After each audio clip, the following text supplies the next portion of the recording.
Shabbat Shalom, bienvenidos a este nuestro canal En Familia con el Eterno. Hoy comenzamos el segundo libro del estudio de la porción semanal, del estudio lógico de la porción semanal. Ahorita les voy a poner un poquito el tema que hablábamos anoche con los muchachos, con mis hijos y con mi esposa. Para quienes no me conocen, mi nombre es Ricardo Riveros y este espacio es un espacio familiar que hemos decidido compartir hace poco más de 4 meses con aquellas personas que quieren, desean obtener información de cómo, basados en las Sagradas Escrituras, dar orientación y formación a sus hijos. Aquí alrededor mío está mi esposa, mis hijos, alrededor de mi mesa, y le estamos dando a ustedes la bienvenida para que podamos aprender juntos un poquito de las Sagradas Escrituras. Hoy es, discúlpenme un segundo, por favor. Hoy es, me aparece que jueves 1 de enero, qué pena con ustedes. No sé por qué me aparece así, pero hoy es el día sábado, Shabbat, 10 de enero del año 2026, correspondiéndose al día 21 del mes de Tevet, o mes décimo, 10 del mes décimo del año 5786, de acuerdo con el conteo, con el cómputo del calendario perpetuo de Hillel II, que es un calendario ¿ok? El día de hoy, a nivel mundial, se hace la lectura de la porción semanal Shemot, el libro del Éxodo. Empieza la lectura del libro del Éxodo. La primera parte, que va desde el capítulo 1 hasta los primeros versos del capítulo 6. Eso es lo que se va a leer hoy. Durante las siguientes semanas vamos a hacer la lectura y la reflexión en los diferentes acontecimientos en el desierto. ¿Ok? Yo les decía que empieza la lectura en el ciclo lógico de las Sagradas Escrituras. ¿Por qué les dije esto? Anoche que estábamos haciendo el memorial del día de Shabbat, el memorial con Lina y con los muchachos, yo les mencionaba que cuando yo iba a las iglesias cristianas, y usted muy seguramente si va a una iglesia cristiana, pues usted se va a dar cuenta que el que va a predicar, llámese pastor o llámese maestro, o al que le tocó la enseñanza ese día, pues saca un tema, lo saca de sombrero, saca un tema del sombrero y empieza a exponerlo. Y así nos acostumbraron. Así estaba yo acostumbrado cuando era miembro de una iglesia congregacionalista o una organización, una empresa de estas que se dedican a montar iglesias y a construir iglesias y a construir colegios y a construir centros médicos y con la plata de los feligreses, y luego les cobran por todos los servicios. Bueno, en fin, el tema no es ese. El tema es, llega un maestro y saca una enseñanza del sombrero. Entonces algunos de los que están allí viéndome dirán, ay no, pero es que ellos oran y el Espíritu Santo es el que los inspira. Y yo no puedo decirle que no, Sin embargo, en tiempos de Moisés, y es lo que le quiero transmitir, en tiempos de Moisés se estableció el orden. El orden. ¿Recuerdan lo que hablábamos anoche? ¿Sí se acuerdan lo que hablábamos anoche? ¿De qué pasa donde no hay orden? Hay caos. Donde no hay orden, hay caos. Entonces, usted no puede entrar a un grado superior de enseñanza básica, como el grado 9º, 10º o el grado 11, sin haber estudiado el ABC, la suma, la resta y las operaciones básicas. Usted no puede estudiar fórmulas químicas sin que le hayan enseñado primero las ciencias básicas. Usted no puede pretender irse a tener una conversación en los Estados Unidos con un nativo si no ha hecho unos grados básicos de inglés, aunque sea un nivel B1. Lo mismo pasa con la enseñanza de la Sagrada Torá. Entonces a usted le sacan una enseñanza del sombrero, del Evangelio según San Mateo, lo que le dicen según San Mateo, y entonces Jesús dijo esto. Y resulta que le transmiten a las personas una enseñanza sin un piso, sin un fundamento, sin unas bases. Y por allá el apóstol Pablo decía que había que volver a los rudimentos, en algún versículo de las cartas que él escribió, que había que volver a los rudimentos. ¿Qué son los rudimentos? lo básico, lo básico. Yo no puedo agarrar un verso de la Biblia y sentar doctrina. Yo me estudié en esa comunidad donde yo iba, a esa iglesia donde yo iba hace más de 10 años, yo me estudié un libro que llamaba Las 27 creencias fundamentales y pues me lo comí entero el librito, para después darme cuenta que muchas cosas de esas simplemente eran acumulaciones de versículos sacados de contexto para crear un dogma y para poder, si una persona hacía alguna cosa, poder bajo ese dogma decirle, usted está pecando. Y así funcionan las iglesias, ¿ya? Le dan a usted un dogma, le dan una religión y usted se tiene que ceñir a esa religión, y si no se ciñe, entonces usted es desfraternizado o excomulgado o disciplinado, ¿cierto? Resulta que la enseñanza de la Sagrada Escritura debe darse ordenadamente, ordenadamente. Los libros de la Sagrada Torá, cabe anotar, la palabra del Eterno es los primeros 5 libros de la Torá, la palabra del Eterno. El Génesis, el Éxodo, Levítico, Números y Deuteronomio es lo que se conoce como la palabra del Eterno. No como a usted le han dicho, que por allá el libro de Primera de Corintios, el pastor le dice, y dice la palabra de Dios en Primera de Corintios, capítulo tal. Eso no es la palabra de Dios, esa es una carta de Pablo. Y es una carta dirigida a una comunidad específica en un momento específico de la historia, de la cual obviamente se pueden sacar determinadas enseñanzas sin sacarlas de su contexto para justificar alguna crítica o alguna dogmatización de las personas que yo quiero que hagan lo que yo diga. Porque es que así se usa hoy en día en muchas partes del mundo la Sagrada Escritura, para someter a la gente. Este año secular, 2026, yo a estos 2 jovencitos les dije que este año es el año de pensar. Más duro. Pensar. Este año es el año de pensar. Y es gracioso porque ustedes dirán, y es que los otros no han pensado, y es que los que vienen no van a pensar. No, es lógico que sí, pero lo que les estoy transmitiendo a estos muchachos es que piensen y se hagan preguntas, que se hagan preguntas, que no coman entero, que aprendan a estudiar la Sagrada Escritura con criterio. ¿Por qué? Porque para eso quedó.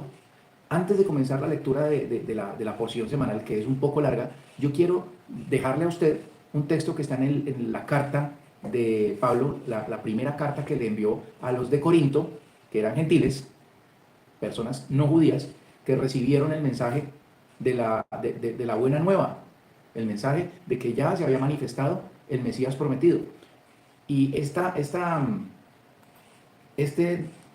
información está en el capítulo 10 de la carta primera a los Corintios, ¿cierto? Y la versión La Biblia de las Américas lo dice así: porque no quiero que ignoréis, hermanos, que nuestros padres todos estuvieron bajo la nube y todos pasaron por el mar. Y en Moisés todos fueron purificados. Aquí dice bautizados. ¿Por qué dice bautizados? Porque esta traducción viene del griego. Pero si se mete usted en los zapatos de un hebreo, los hebreos no bautizan. Los hebreos no hacen ritos de bautizo. Los hebreos hacen una tevilá, un rito de purificación, un rito de, como lo hablábamos hace 3 o 4 semanas, un rito de iniciación. Hasta aquí llego con lo que estaba haciendo y a partir de hoy voy a comenzar este caminar. Y era una purificación y no fue inventada por Juan el Bautista. Aquí tenemos el testimonio. En Moisés todos fueron purificados en la nube y en el mar. Ojo, fueron purificados en la nube y en el mar. ¿Qué simbolizaba la nube? La presencia divina. De día se manifestaba la presencia divina como una nube que los resguardaba de los rayos del sol. Y de noche, una columna de fuego. En una columna de fuego que los iluminaba. Aquí dice que ellos fueron purificados en la nube y en el mar. Y todos comieron el mismo alimento, óigame, el mismo alimento espiritual. Y esa declaracioncita nos da para enseñanzas las que usted quiera. Todos comieron el mismo alimento espiritual. ¿Qué comieron ellos en el desierto? Maná. ¿Cómo? Maná. El maná. Y aquí dice el rabino experto Shaul, que estudió con el más sobresaliente de su época, que era Gamaliel. Este rabino dice que ellos recibieron alimento espiritual y la escritura dice que recibieron maná, un alimento espiritual. Los sabios del Talmud enseñan que el que quería comer faisán, le sabía a faisán el maná. El que quería comerse un pescado, el maná le sabía a pescado. Que el que quería ensalada, el maná le sabía a ensalada. Que eso que comían les sabía a lo que querían comer. Es decir, quedaban satisfechos. Es decir, que el alimento físico no satisface tanto como el alimento espiritual. Y todos bebieron la misma bebida espiritual. Ay, caramba, bebida espiritual. Porque bebían de una roca espiritual. La peña de Oreb.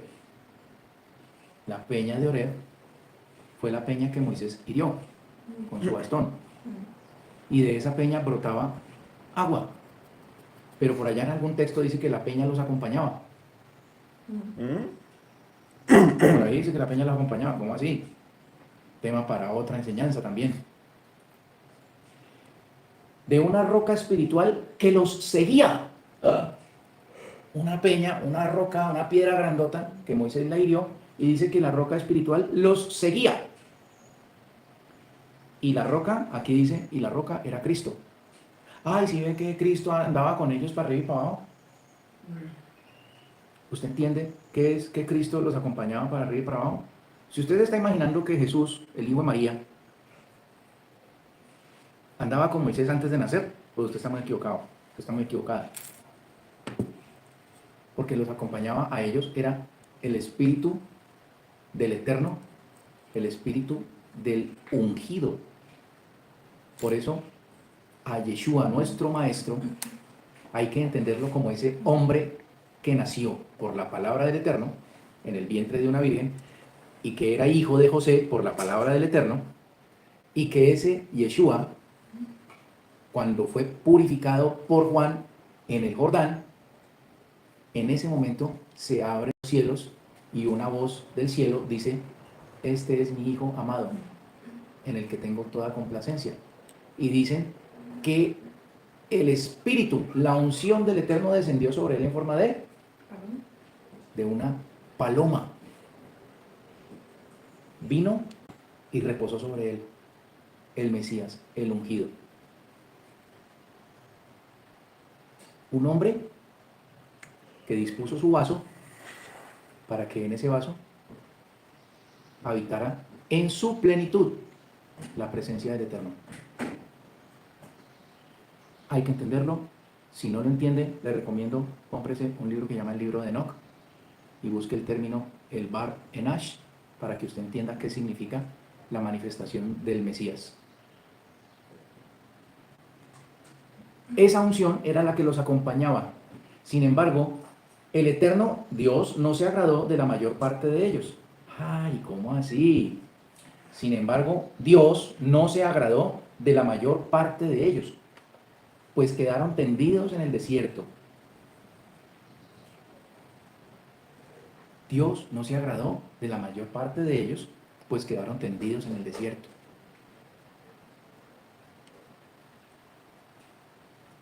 Verso 6. Estas cosas sucedieron como ejemplo para nosotros, a fin de que no codiciemos lo malo, como ellos lo codiciaron. No sean, pues, idólatras como fueron algunos de ellos. Según está escrito, el pueblo se sentó a comer y a beber, y luego se levantó a jugar. No forniquemos, como algunos de ellos fornicaron, y en un día cayeron 23,000. Ni provoquemos al Eterno, como algunos de ellos le provocaron, y fueron destruidos por serpientes. Ni murmuremos, oiga, ni murmuremos, como algunos de ellos murmuraron y fueron destruidos por el destructor. Estas cosas le sucedieron como ejemplo y fueron escritas como enseñanza para nosotros, para quienes ha llegado el fin de los siglos. Por tanto, el que piensa que está firme, tenga cuidado, no sea que caiga. No les ha sobrevenido ninguna tentación que no sea común a los hombres, y fiel es el Eterno, que no permitirá que ustedes sean tentados más allá de lo que pueden soportar, sino que con la tentación proveerá también la vía de escape, a fin de que ustedes puedan resistir. Entonces, ¿cuál es el orden del estudio?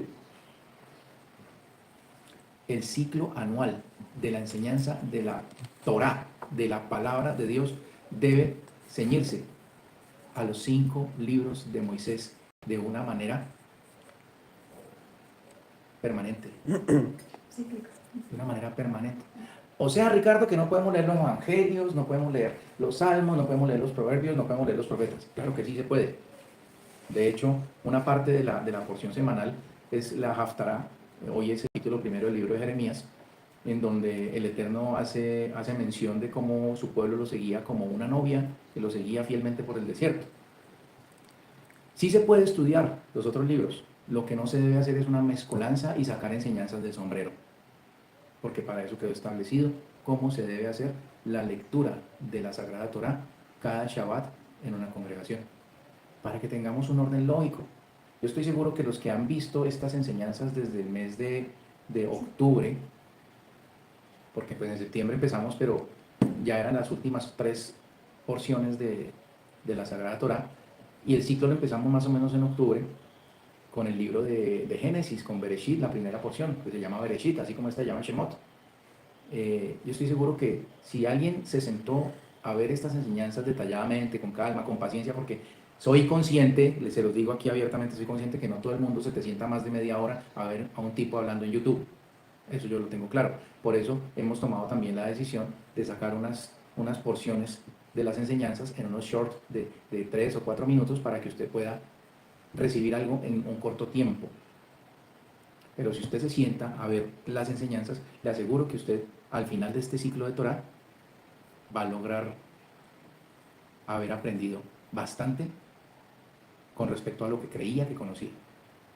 Entonces, sin más preámbulos, mis queridos amigos, todos los que me están viendo, casi en el canal de TikTok hay alrededor de 260 personas y en el canal de YouTube, bendito sea el Eterno, hay alrededor de 1240 personas que ya se han suscrito. Entonces, por la gracia del Eterno, que este mensaje llegue, que sea palabra viva para usted, para que tenga alguna ayuda, por pequeña que sea, en la educación de sus hijos, en la formación de caracteres puros, de hijos puros. Ese es el propósito de este canal. Entonces, bueno, muchísimas gracias por estar conectado, por haber seleccionado este video, si lo va a ver el día de mañana, no sé. Que sea la bondad del Eterno sobre su vida, concediéndole que pueda aprender un poco más. Vamos entonces, como dicen los españoles, vamos al lío.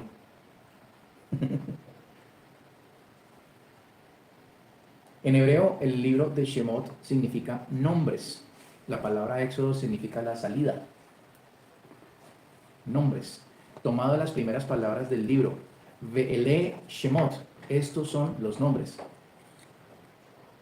La estructura y contenido principal viene dividido en 3 grandes secciones de este libro. Esclavitud y liberación, capítulos 1 a 18.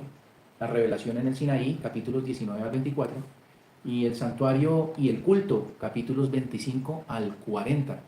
Dejándonos la puerta abierta para empezar el estudio de Vaikra. Vaikra. Y llamó, en español, Levítico.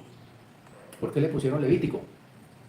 Porque supuestamente es el libro con el cual se capacitaba a los sacerdotes.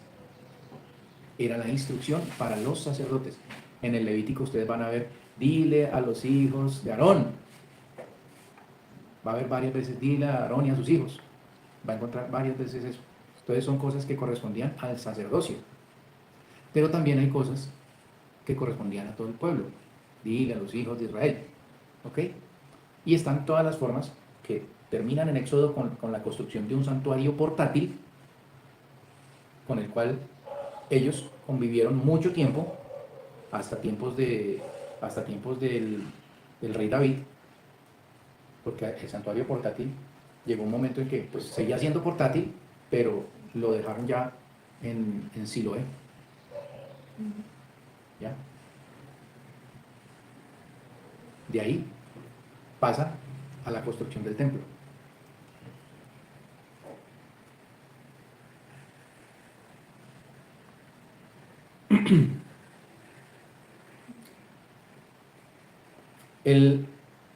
El rabino Moshe Haim Lusato dice, el propósito divino de la esclavitud y la redención, en el libro Derech Hashem, el camino de Dios. La esclavitud en Egipto no fue un castigo arbitrario, sino un proceso necesario de refinamiento espiritual. El crisol de hierro, como lo describe Deuteronomio 4:20, Egipto funcionó como un horno de fundición que purificó al pueblo para recibir la Torá. Las dificultades preparan el alma para elevaciones espirituales mayores. Bueno, cuando usted se deja, ¿no? ¿Por qué cuando usted se deja? Porque las dificultades también pueden causar en usted carencia y que usted se mantenga quejando. Y ahí viene el peligro para el alma. Cuando usted deja de percibir la mano del Eterno en lo que le acontece, usted entra en un estado de carencia, miedo, y el miedo desemboca en violencia. Y después de que desemboca en violencia, usted está frito. Entonces, por eso hay que aprender de la prueba y dar gracias en el momento de prueba. No todo es un camino de rosas. Hay momentos difíciles. Hay que aprender de esos momentos difíciles y dar gracias por ellos y encomendarse al Eterno en esos momentos que no me gustan, que me molestan, que me irritan y me inquietan. Hay que humillarse ante el Eterno. Por eso Pablo escribió lo que escribió. Todas estas cosas les acontecieron en figura y quedaron escritas para nosotros, a quienes han alcanzado los finales de los tiempos. Pues, como buen rabino, Pablo creía que la manifestación del reino iba a ser en sus tiempos. Y todo maestro de Torah enseña la buena nueva como si fuera en su tiempo que se va a manifestar. Es un principio. Todo buen maestro enseña que el reino se va a manifestar en sus tiempos. Así muera y no lo vea.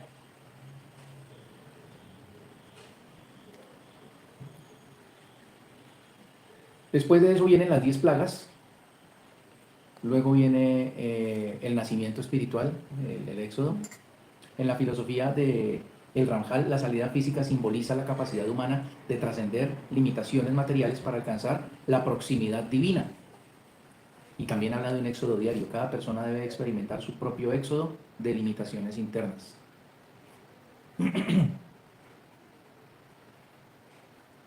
Iniciemos con la lectura. Estos son los nombres de los hijos de Israel que llegan con Jacob a Egipto. Cada uno llegó con su familia: Rubén, Simón, Leví, Judá, Isaacar, Zabulón, Benjamín, Dan, Neftalí, Gad y Asher. Los descendientes de Jacob sumaban 70 almas. José ya estaba en Egipto. Falleció José, verso 6. Falleció José. Todos sus hermanos y toda aquella generación. Los israelitas eran muy fértiles y prolíficos y se multiplicaban cual enjambres. Llegaron a ser tan numerosos que el país estaba colmado de ellos. No solo la tierra del delta del Nilo, sino todo el país estaba colmado de hebreos. Un nuevo faraón fue coronado en Egipto, que no supo de José. Si hay un pueblo que se caracteriza por escribir muy bien su historia, es Egipto. Entonces, no es que el tipo no hubiera sabido de José, sino que lo desconoció.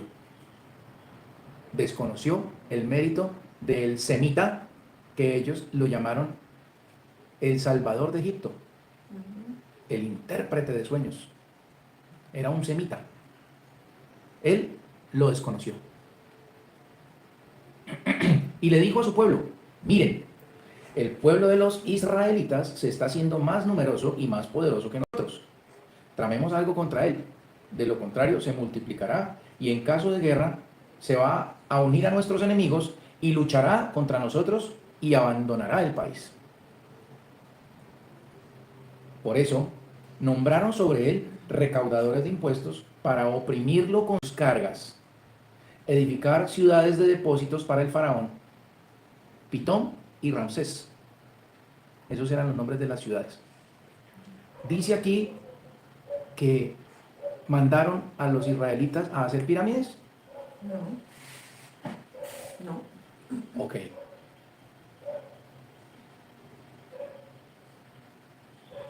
Científicamente no es posible. Científicamente no es posible el relato de que un grupo de hombres, así no hubieran sido semitas, cualquier raza, no es posible que un grupo de hombres hubiera construido esas pirámides. No. No es posible, por el tamaño de las rocas. La ciencia poco a poco dirá quién se encargó de edificar esas pirámides colosales y para qué eran. No eran tumbas tampoco. Doña Lina, que estuvo en Egipto, se dio cuenta que allá había cementerio. Entonces, ¿para qué eran las tumbas? Ah, no, que es que eran las tumbas de los faraones. No, señor. No, señor. Eso es otra cosa. Los faraones también estaban en el cementerio, en el Valle de los Reyes. Así se llama el cementerio de los faraones. Entonces, ¿qué eran las pirámides? ¿Por qué están alineadas hacia las estrellas?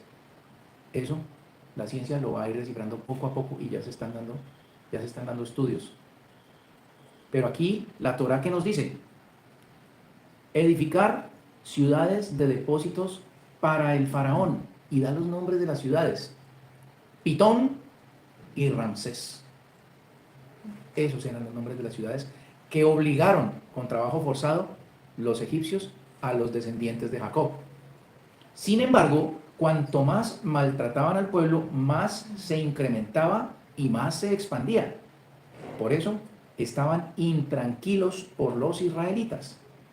O sea, vivieron en paz un poco de tiempo, casi 350 años. Pero de un momento a otro surge un faraón que los vio a ellos como una amenaza. Y es algo que es difícil de uno explicarse, porque yo me imagino a esta etnia descendiente de Jacob, después de 200 años, yo no me los puedo imaginar vestidos con indumentarias semitas. Ya se vestían como egipcios, porque pues ya se habían sincretizado. Por ahí hay textos, como lo dice el de Corintios que les leí temprano, empezaron a adorar a los ídolos. En Egipto había 360 dioses. Ya esos semitas, ya diferenciar a los egipcios era un poco complicado. Pero había un grupo que se mantuvieron firmes en su lealtad al Dios de Abraham, al Dios de Isaac y al Dios de su padre Jacob. Unos poquitos. Pero piense cómo era el aspecto de un hebreo después, no de 300 años, después de 50 años de estar conviviendo en un país como Egipto. Adoptan todas las costumbres y todo eso. Lo mismo que les pasó en Babilonia. Y en Babilonia no fueron sino 70 años. En Egipto fueron 430 años. En el libro de Enoch está la historia de por qué el faraón lo reconoció, por qué los empezaron a discriminar. En el libro de Enoch, Ujú. en el libro de Enoch está esa historia. ¿Por qué el faraón desconoció a José? ¿Y por qué empezó a suceder todo aquello que sucedió? Y son datos que usted no va a encontrar en el libro de Éxodo. No, tiene que leer el libro. Entonces hay que buscar, hay que mirar las otras fuentes que por tiempos nos han dicho que no se pueden leer. Todo lo que la religión, la que usted practique, la que le guste, todo lo que la religión le diga a usted, eso está prohibido, eso no se hace, usted póngale un gran interrogante. ¿Por qué? ¿Por qué? ¿Será que si lo leo, será que si lo estudio, me quito una venda de los ojos? Así pasó con los libros apócrifos, así pasó con la literatura que se ha encontrado en el Mar Muerto, el libro de Enoch, el libro de los jubileos, el gran rollo de Melquisedec, los testamentos de los patriarcas, los evangelios prohibidos. ¿Usted sabía que hay un evangelio de Tomás? ¿Usted sabía que hay un evangelio de Judas? ¿Usted sabe que hay un evangelio de María Magdalena? El libro de Yazar, el libro de Abraham, que es el mismo Sefer Yetzirah. Cantidades. Esdras. Esdras son 4. 4 libros de Esdras. ¿Y por qué? No salen a la luz. O no salían. Ahorita ya es más fácil. Hay unos que inclusive usted no tiene ni que comprarlos, sino que los encuentra subidos en PDF. Hay que buscar un poquito para encontrarlos. Yo pues tengo descargado el Sefer Yetzirah, perdón, el libro de Yazar, el Sefer Yetzirah no. El libro de Yazar lo descargué en PDF, muy buena la edición. Y con mi esposa y mis hijos en el ciclo pasado llegamos hasta el capítulo 24, ¿no? Sí. Suspendimos pues porque estábamos en un tema de trasteos y pues, de mudanza, y seguimos estudiando la porción semanal cortica, pero vamos a retomar la lectura desde el capítulo 24 del libro de Yazar, que es bien impactante, es bien impactante, y hemos sacado enseñanzas de ese libro. También habla de lo de Egipto. Ahí habla de una manera bien expandida del tema de Egipto y lo que pasó. Nos menciona a personajes como Job, Eus, ahí aparece en tiempos de Moisés, Job, el Usita, que es el mismo del libro de Job. Job, había en la tierra de Uz un hombre llamado Job, y ahí en el libro de Yashar aparece como Job el Usita, y era consejero del faraón. Aparecen los inicios de Balaam, de Bilam. Cuando Bilam, usted lo encuentra en la Biblia, en el libro de Números, por allá, en el capítulo 20 y pico, cuando la famosa apostasía antes de pasar el Jordán. Ahí usted encuentra a Balaam. En el libro de Yazar hay mucha información muy valiosa que le permite a usted como que ir atando cabos. Eso es lo que hace. Los egipcios esclavizaron a los israelitas con trabajo forzado, les amargaron la vida con arduo trabajo, con argamasa y ladrillos, así como con todas las tareas del campo. Todo el trabajo que les hacían hacer era forzado. Asimismo, el faraón de Egipto habló con las parteras hebreas. Una se llamaba Shifra y la otra se llamaba Puá. Aquí hay una nota que todavía no he confirmado. Hay una nota del editor que dice: estas dos parteras, Shifra y Puá, eran la mamá y la hermana de Moisés, también conocidas como Yochebed y Miriam. Es una nota del editor. No tengo todavía la forma de decirle es verdad o no es verdad. Entonces el faraón les dijo: cuando asistan a las hebreas en el parto, cuando las vean en el sillón de partos, si fuese un niño, ustedes deben matarlo, pero si fuese una niña, la van a dejar con vida. Pero las parteras temieron a Elohim y no hicieron lo que les dijera el faraón de Egipto, sino que dejaron vivir a los niños. El faraón de Egipto citó a las parteras y las reprendió. ¿Por qué hicieron eso? ¿Dejaron vivir a los niños? Porque las hebreas no son como las mujeres egipcias, respondieron las parteras al faraón, sino que son expertas como parteras y dan a luz antes de que llegue la asistente. Por esa razón, Elohim favoreció a las parteras. El pueblo seguía creciendo en número y se hizo muy poderoso, puesto que las parteras temieron a Elohim. Él las recompensó concediéndoles casas. El faraón ordenó a todo su pueblo diciendo: todo varón que nazca deben arrojarlo al río, y a toda niña la dejarán vivir. Tiempos violentos aquellos. Un hombre de la casa de Leví, un descendiente de Leví, fue y se casó con una de las hijas de Leví. La mujer quedó embarazada y tuvo un hijo.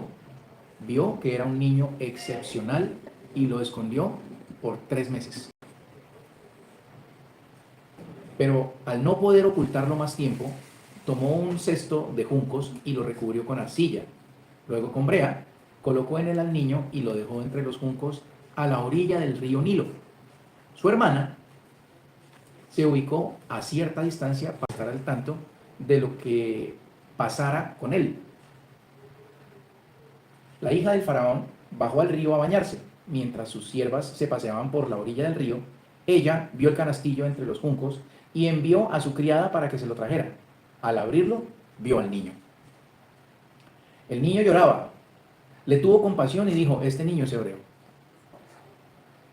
Entonces propuso la hermana a la hija del faraón, ¿qué te parece si voy y llamo para ti una nodriza de entre las hebreas para que te críe el niño? Y la hija del faraón le respondió, ve por ella. Fue la muchacha y llamó a la madre del niño, y la hija del faraón le dijo, lleva a este niño y críamelo, que yo te lo voy a pagar.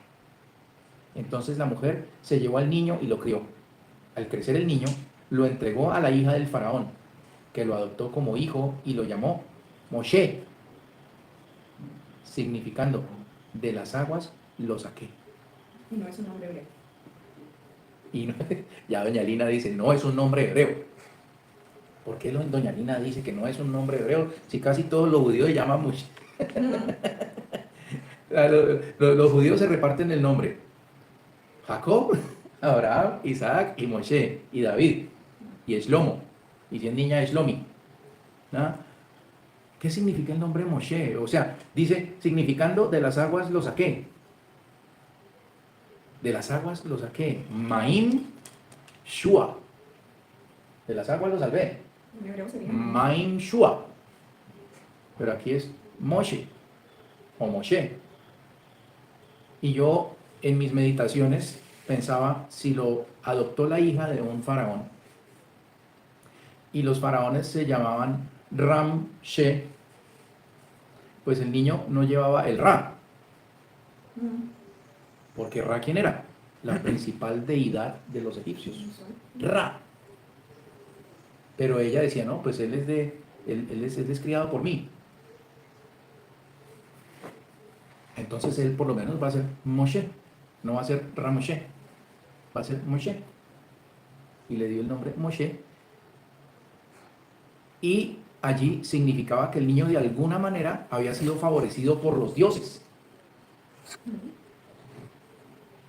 Pero ese nombre no es hebreo.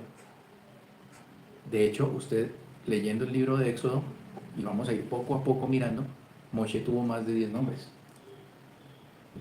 Es algo muy común en la cultura israelita.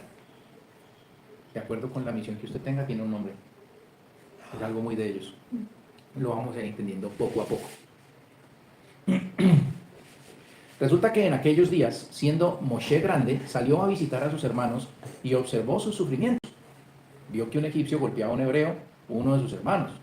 Miró a un lado al otro y al ver que no había nadie, pues mató al egipcio y lo enterró en la arena.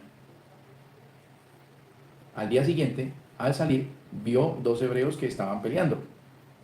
Encaró entonces al culpable, ¿por qué golpeas a tu prójimo? A lo que éste le respondió, ¿y quién te puso como hombre, como jefe y juez entre nosotros? ¿Me vas a matar? ¿Me vas a matar como mataste al egipcio? Entonces Moshe tuvo miedo y pensó, evidentemente se divulgó el incidente. Siempre alguien va a estar viendo. Siempre alguien va a estar viendo. O sea que usted debe conducirse permanentemente con integridad. Porque siempre alguien va a estar viendo. Usted no debe comportarse bien cuando su mamá está, o cuando su papá está, o cuando está la tía, o cuando está el que lo puede aventar, por no decirle como lo llaman aquí en Colombia. ¿Ya? Usted debe comportarse rectamente por principio. El faraón tomó conocimiento del asunto e intentó asesinar a Moshe, pero Moshe huyó del faraón y se asentó en la tierra de Madián. Y al llegar, se sentó junto a un pozo. El sacerdote de Madián tenía 7 hijas. Ellas fueron, sacaron agua y llenaron los bebederos para dar de tomar a las ovejas de su padre. En Madián había pastoras. Dese cuenta que en Israel no era común que las mujeres fueran pastoras. ¿Y por qué le era pastor? Raquel, como lo señala Aquilina, Raquel era pastora. Raquel, la mamá de José. Pero Raquel no era hebrea.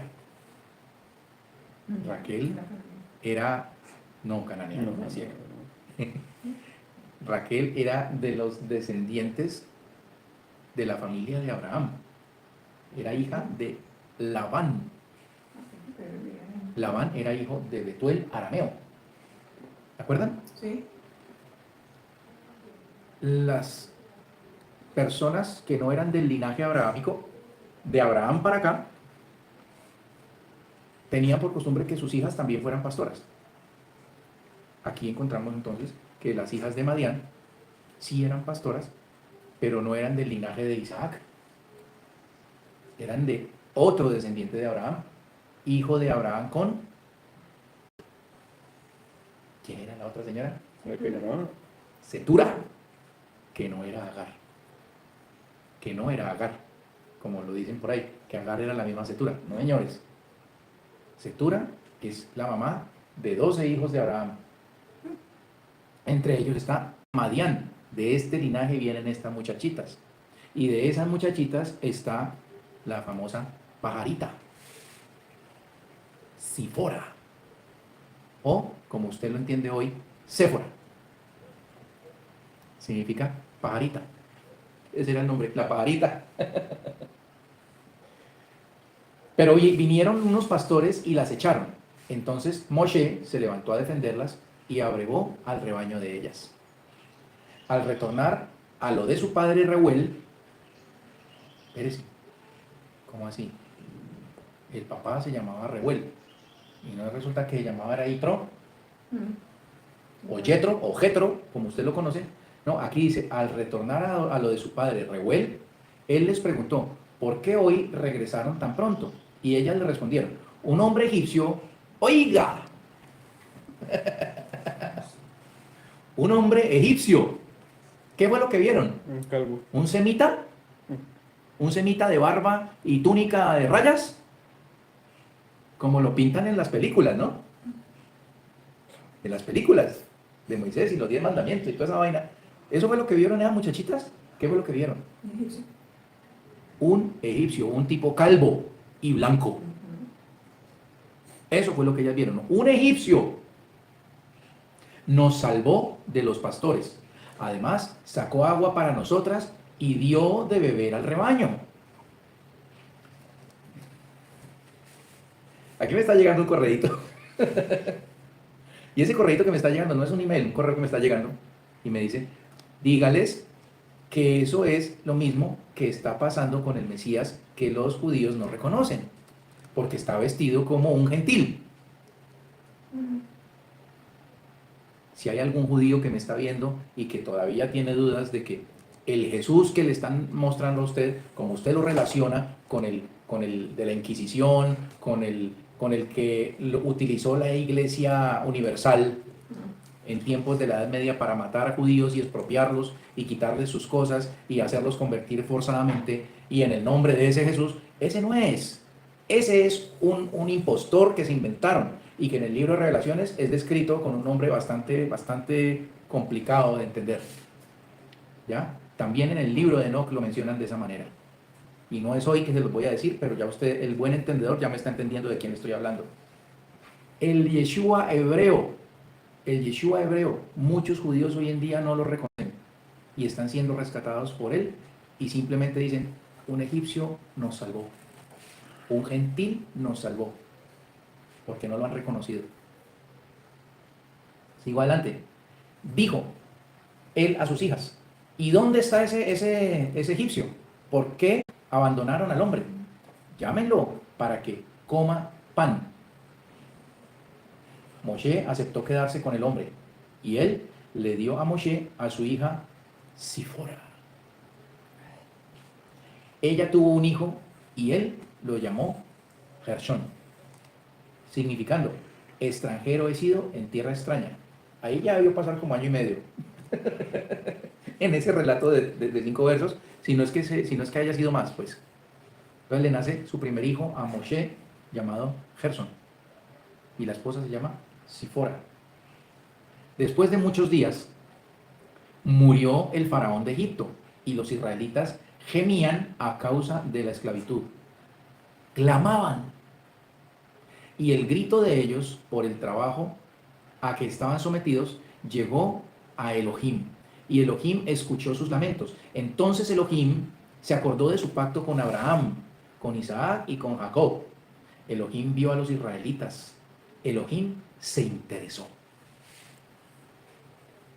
Volveos a mí y yo me volveré a vosotros.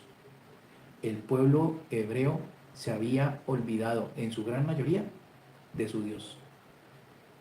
Pero cuando se sintieron afligidos por los trabajos forzados y por tanta opresión con impuestos, de lo que más duele en la vida son los impuestos, y que te pongan a trabajar y no te paguen o te paguen poquito, eso aflige y eso es muy doloroso. Y eso causó que clamaran y que clamaran al Dios de sus ancestros. Entonces se volvieron al Eterno y el Eterno se volvió a ellos. ¿Qué le toca hacer a usted cuando se siente tan afligido, tan oprimido? Orar con muchas más fuerzas, con más, lo dice la palabra judía, kavaná, con mayor intención, volverse al Eterno, para que el Eterno se interese en usted. Moshe cuidaba las ovejas de su suegro Yitro. Ay, espérese, ¿cómo así? ¿No era revuelto? Sacerdote de Madián, estamos hablando del mismo señor, el sacerdote de Madián. Moshe cuidaba las ovejas de su suegro, sacerdote de Madián, y guió el rebaño lejos por el desierto y llegó hasta Horeb, monte del Eterno. Allí, el ángel del Eterno se le presentó en una llama de fuego, en medio de una zarza. Miró y advirtió que la zarza ardía en el fuego, y no obstante la zarza no se consumía. Dijo Moshe, me acercaré para contemplar este gran fenómeno. ¿Por qué la zarza no se consume? El Eterno vio que Moshe se acercaba para contemplar.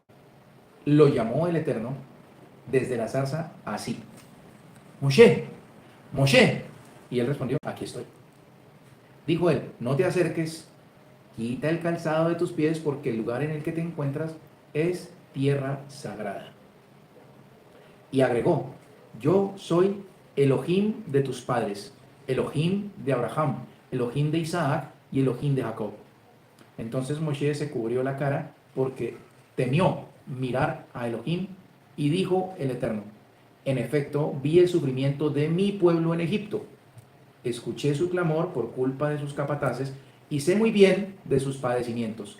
Y por eso he descendido para salvarlo del poder de los egipcios y para hacerlo emigrar de aquella tierra hacia una tierra buena y amplia, tierra de la que emana leche y miel, al lugar kenanita, el hitita, el emorita, el pericita, el ejibita, el yebushita.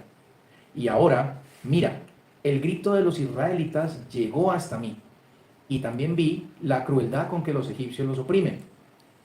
Por lo tanto, ponte en camino y te enviaré ante Faraón. Saca a mi pueblo, los israelitas, de Egipto. Dijo Moshe a Elohim: ¿y quién soy yo para presentarme ante el Faraón y sacar a los israelitas de Egipto?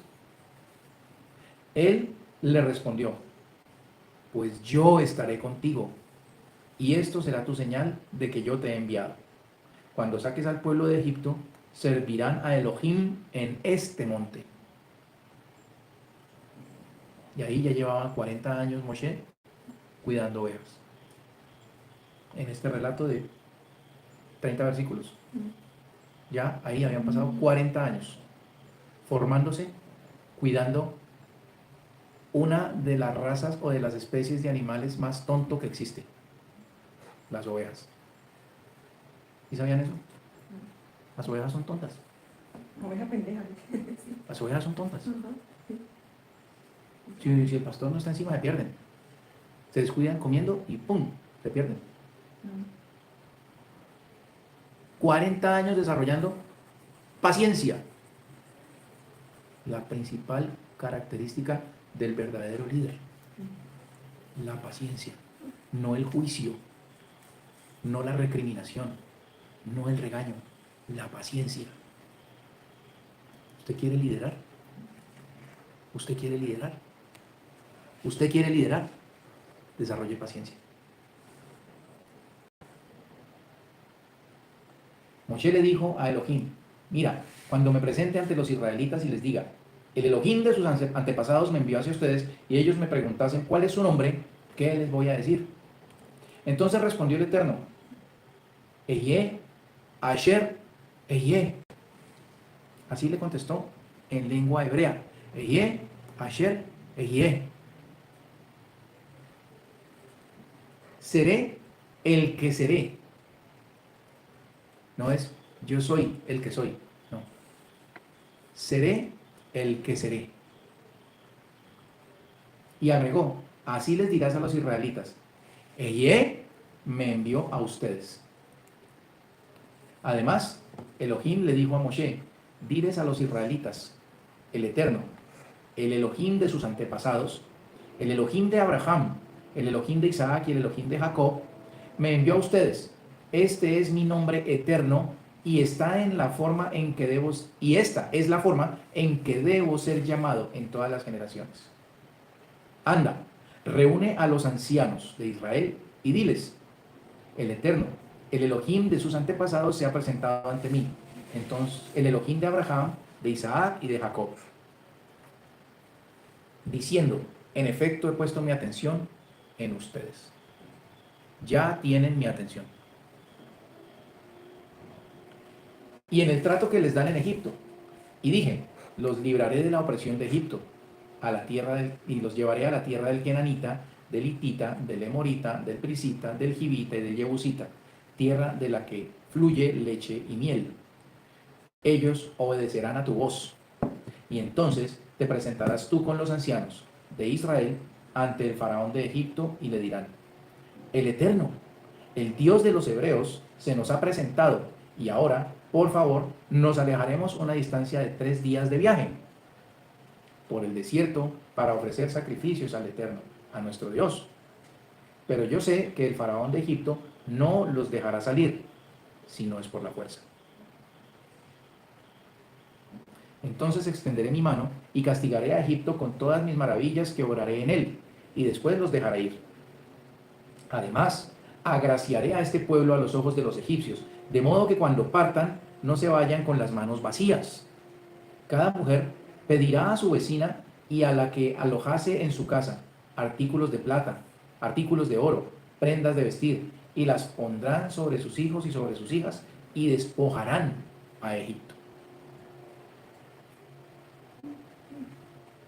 Moshe respondió, ellos no me creerán ni van a escuchar mi voz, pues dirán, Hashem, el Eterno, no se te ha presentado. Y el Eterno le dijo, ¿qué tienes en tu mano? Y él le respondió, un bastón. Entonces le dijo, arrójala al suelo. Entonces lo arrojó y se convirtió en una serpiente.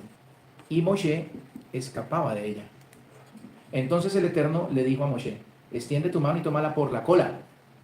Extendió su mano, la tomó y se transformó en bastón en la palma de su mano. Así ellos creerán que se te presentó el Eterno, el Dios de sus antepasados. Elohim de Abraham, Elohim de Isaac y Elohim de Jacob. Le dijo el Eterno, pon tu mano en tu pecho. Él puso su mano en su pecho y la sacó. Su mano estaba enferma de Sarahat y se puso blanca como la nieve. Le dijo, coloca nuevamente tu mano en tu pecho. Puso su mano en su pecho y al sacarla de su pecho estaba como su cuerpo. Y si no te creyesen ni te escuchan con la primera señal, te creerán con la última señal. Y si no creyesen a ninguna de estas 2 señales, ni prestaran atención a lo que les dijeras, entonces tomarás agua del río y la derramarás en tierra. El agua que tomarás del río se convertirá en sangre al tomar contacto con la tierra. Entonces Moshe respondió al Eterno, por favor, oh Eterno, no soy un hombre de palabras. Y esto no es solo de ayer, ni de anteayer, ni desde que el día que hablaste conmigo, que soy tu servidor. Balbuceo y tengo dificultad con la lengua. ¿Quién le dio la boca al hombre? Le replicó el Eterno. ¿Y quién lo hace mudo o sordo, vidente o invidente? ¿Acaso no soy yo, el Eterno? Ahora, anda, yo estaré con tu boca y te indicaré lo que debas decir. Pero Moshe insistió, por favor, oh Eterno, por favor, envía a otro, al que acostumbras enviar. Entonces el Eterno se enojó con Moshe y le dijo, ¿es que no está Aarón el levita, tu hermano?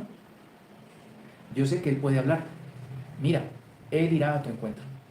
Cuando te vea, se alegrará. Tú le hablarás a él y pondrás las palabras en su boca, y yo estaré en tu boca y en la boca de él, indicándoles lo que deban hacer. Él hablará por ti al pueblo. Él será tu boca y tú su amo. Toma en tu mano este bastón con el que harás los milagros. En el libro de Yazar, usted va a encontrar por qué Moshe le dijo a Dios que él era gago. Eso fue lo que le dijo, soy torpe de habla. Usted va a encontrar una historia, usted decide si la cree o no. Pero ahí está la historia, que fue una salvación que el Eterno manifestó en Moshe para que no lo destruyeran cuando era niño. Porque uno de esos hombres consejeros del faraón le dijo, él es el hombre que lo va a derrocar a usted y lo va a destruir, este niño. Y el faraón se echó a reír. Y le pusieron una prueba. Y en esa prueba el niño salió herido de su boca. Porque la prueba de que el niño, si era ese del que las estrellas habían hablado, habían dado señal, que ese niño iba a hacer la elección correcta y no iba a accidentarse. Pero resulta que el niño sí se accidentó. Entonces lo dejaron sano. Eso está en el libro de Yazar. Eso no lo va a encontrar usted en la Biblia y usted no va a entender por qué Moisés le dice al Eterno, es que yo soy tatareto, yo soy gago, yo soy torpe de habla. Moshe, a pesar de que fue formado en muchas de las cosas de la fe abrahámica, también había sido muy contaminado por Egipto y no había desarrollado una fe tal que cuando el Eterno lo envió, él dijera, aquí estoy listo para cumplir con el trabajo que me estás asignando. E inmediatamente, tal vez, habría sido sanado de su boca.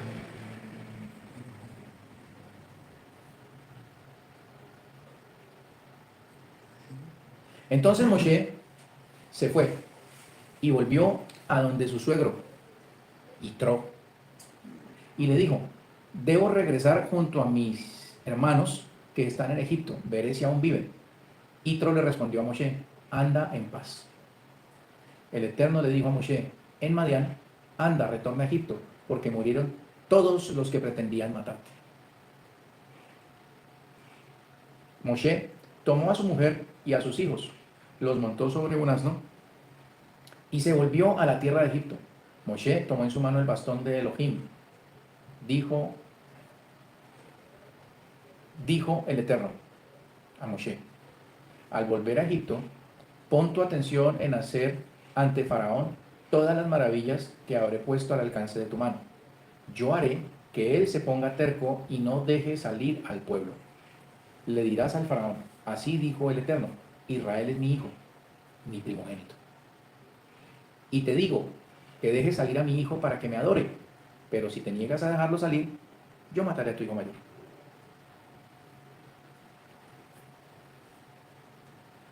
Resulta que en el viaje, en el lugar donde se estaban quedando, el Eterno le salió al encuentro e intentó matarlo. Entonces su esposa, Sifora, tomó un cuchillo de piedra y le cortó el prepucio a su hijo. Y al arrojar a sus pies, le dijo, tú eres el asesino de mi esposo. Lo soltó y ella dijo, mi esposo muere a causa de la circuncisión. El Eterno le dijo a Aarón, anda al desierto, al encuentro de Moshe. Bueno, algo me está diciendo que pare aquí y que explique esta parte de lo de el acontecimiento de cómo así que Dios escoge a Moshe y cuando va camino a cumplir con la orden, dice que Dios sale a su encuentro para intentar matarlo.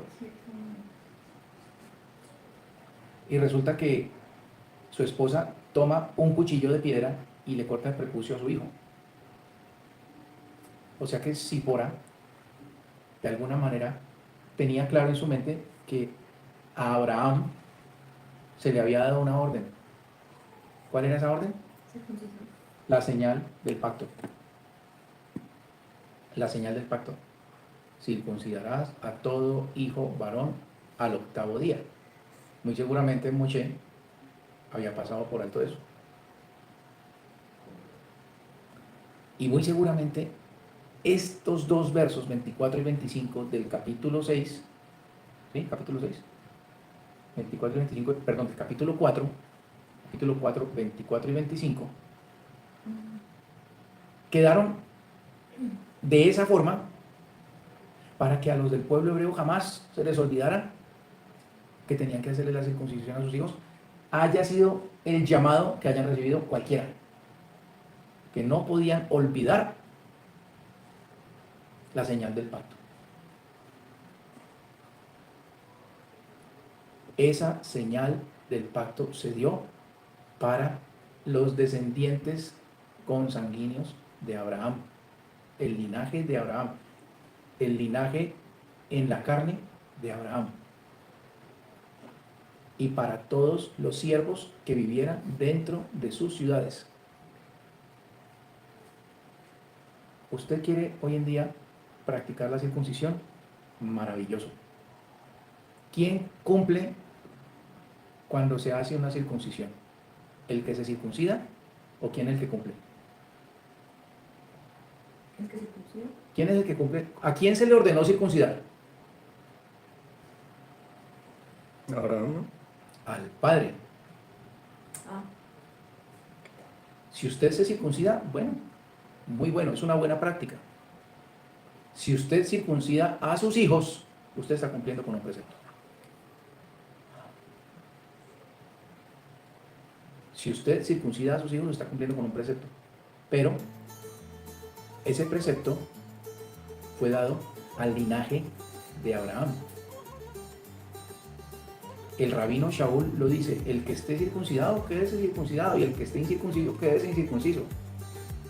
O sea, en la renovación del pacto, Brit Hadashah, en la renovación del pacto, ya lo que se tiene en cuenta no son los rituales y las señales en el cuerpo, en la carne, sino el corazón. la señal del corazón. Por eso Moisés, en el libro de Deuteronomio, dice: circunciden su corazón, le dice al pueblo. Y todos estaban circuncidados. Entonces les dice: circunciden su corazón. O sea, ¿de qué le sirve a usted estar circuncidado si usted no cumple nada? Si usted es un malvado. Y eso es lo que estaba pasando. Era gente idólatra y gente mala. Aquí lo leímos hace un rato. De la mayoría de ellos no se agradó el Eterno y se murieron en el desierto. Porque es que tomaron la señal de la circuncisión como un pasaporte. Y no. Ah, yo soy circuncidado, hago lo que quiera. No. Lo que hay que tener circuncidado es el corazón.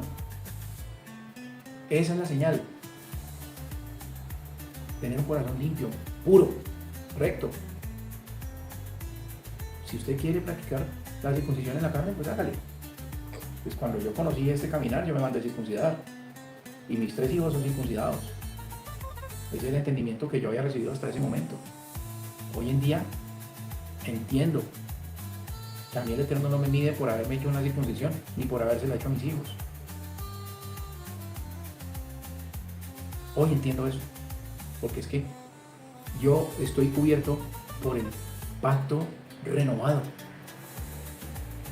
La redención para mí es un regalo del Eterno, y lo único que tengo que hacer es seguir las indicaciones de mi maestro. En esto conocerán que son mis discípulos, en que se aman los unos a los otros. En esto conocerán que son mis discípulos, en que se aman los unos a los otros. Lo que está entre líneas. En esto conocerán que son mis discípulos, que no se andan dando bibliazos y garrotazos entre unos y otros, sino que se ayudan, sino que se consuelan, se aman, se abrazan, se sustentan, comparten y hacen que las cosas les sean comunes. Eso también está escrito en el libro de los Hechos, que más adelante lo vamos a estudiar. Voy anunciándoles, vamos a estudiar el libro de los Hechos. No va a ser en Shabbat, van a ser cosas que vamos a ir subiendo, enseñanzas las vamos a ir subiendo, y el que las quiera ver, pues muy, muy rico que las vea. Pero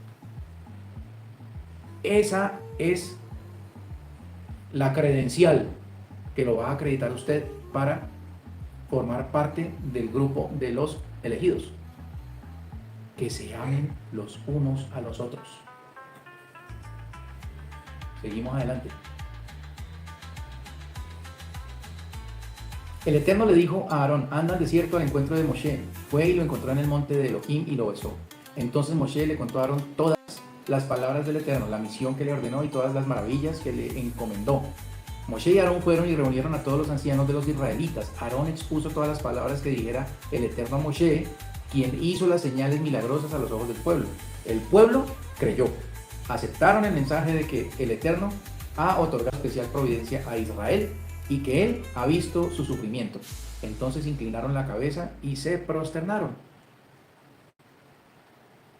Luego Moshe y Aarón fueron a decirle al faraón: así dijo el Eterno, el Dios de Israel: deja salir a mi pueblo para que me celebren en el desierto. Pero el faraón respondió: ¿quién es el Eterno para que yo le obedezca y deje salir a Israel? Yo soy hijo de los dioses. ¿Quién es ese tal Hashem? ¿Quién es Dios?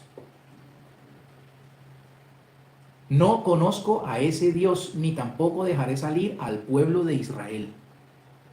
Entonces ellos replicaron: el Elohim de los hebreos se nos ha presentado, así que iremos al desierto a una distancia de viaje de 3 días y ofreceremos sacrificios al Eterno, nuestro Dios, para evitar que nos provoque la muerte con una peste o a filo de espada. Pero el faraón de Egipto fue categórico. ¿Por qué ustedes, Moshe y Aarón, distraen al pueblo de su trabajo? Regresen a sus trabajos. Dijo también faraón: miren el pueblo, es numeroso ahora, ¿y ustedes pretenden que dejen de servir en sus trabajos forzados?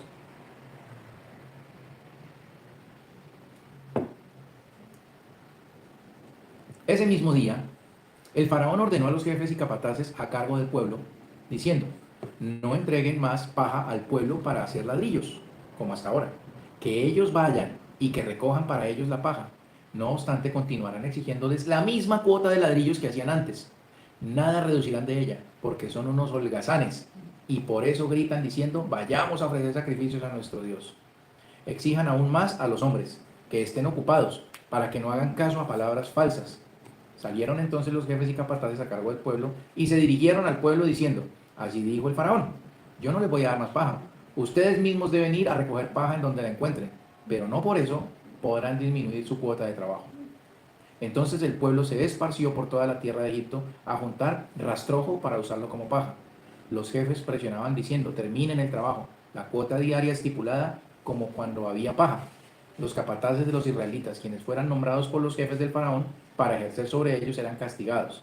Y les decían: ¿cómo es que ayer ni hoy completaron ustedes la misma cuota de ladrillos que hacían antes? Entonces los capataces israelitas fueron a quejarse ante el faraón, diciendo: ¿por qué trata usted así a sus esclavos? No se nos da paja, pero se nos exige que hagamos ladrillos, y además tus esclavos somos castigados y es un pecado sobre su pueblo. Pero él replicó: ustedes son los holgazanes. Holgazanes. Por eso piden ir a ofrecer sacrificios a Hashem. Vayan y trabajen, no se les dará más paja, y aún así deben entregar la misma cantidad de ladrillos. Y los capataces israelitas los vieron en la mala situación en que se encontraban, pues se les exigía que no disminuyeran la cuota diaria de ladrillos. Al salir de su entrevista con el faraón, se encontraron con Moshe y Aarón y les dijeron: que el Eterno observe y los castigue a ustedes, porque ustedes son los culpables de que seamos aborrecidos a los ojos del faraón y a los ojos de sus siervos. Ustedes pusieron la espada en manos de ellos para matarnos. Moshe se dirigió al Eterno y le dijo: mi amo, ¿por qué haces el mal a este pueblo? ¿Por qué me has enviado? Pues desde que vine ante el faraón a hablarle en tu nombre, él maltrató aún más a este pueblo, y tú no has salvado a tu pueblo. El Eterno le dijo a Moshe: ahora verás lo que le voy a hacer al faraón, porque a través de mi mano fuerte los dejará ir, y con mano fuerte los va a expulsar de su tierra. Cuando más oscuro está, es cuando ya va a amanecer. Cuando usted está enfrentando la prueba más difícil y usted levanta las manos al Eterno y usted ve la grandeza del Eterno, entre más está usted sufriendo, usted va a ser consolado. Pero cuando usted reniega de lo que le está pasando, usted sufre más. Como le decía yo a mi niño ayer, Está por ahí escrito, ustedes dejarán de quejarse el día que tomen la decisión de dejar de quejarse. Los elegidos del Eterno no vivimos de emociones ni de canciones bonitas. Ay, esa canción me llegó. Ay, el Espíritu me tocó. No. Ni de, ay, qué predica tan linda. No. Usted, como creyente en el Eterno, usted debe vivir de principios, de decisiones. Mi muñeca está que se ríe aquí sentada porque me dice que soy un gran actor. Ríase, mi amor. Es lo que yo trato de enseñarle a estos jóvenes y a esta señora. Usted no debe ser víctima de las emociones. Usted debe saber para dónde va y estar totalmente claro en sus decisiones ante el Eterno. Usted no debe dejarse frenar. Ay, es que la iglesia tan linda, es que mis amigos, es que mis amigas, es que las actividades, es que esto. No, no, no y no. Mire lo que le estaba pasando al pueblo. Estaban clamando. ¿Hasta cuándo? ¿Hasta cuándo? Entonces el Eterno les manda a Moisés. El faraón los aprieta, les dice, estudien vagos, holgazanes, vayan y consigan la paja y producen lo mismo. Más apretados. A ver si el pueblo iba a dejar de clamar.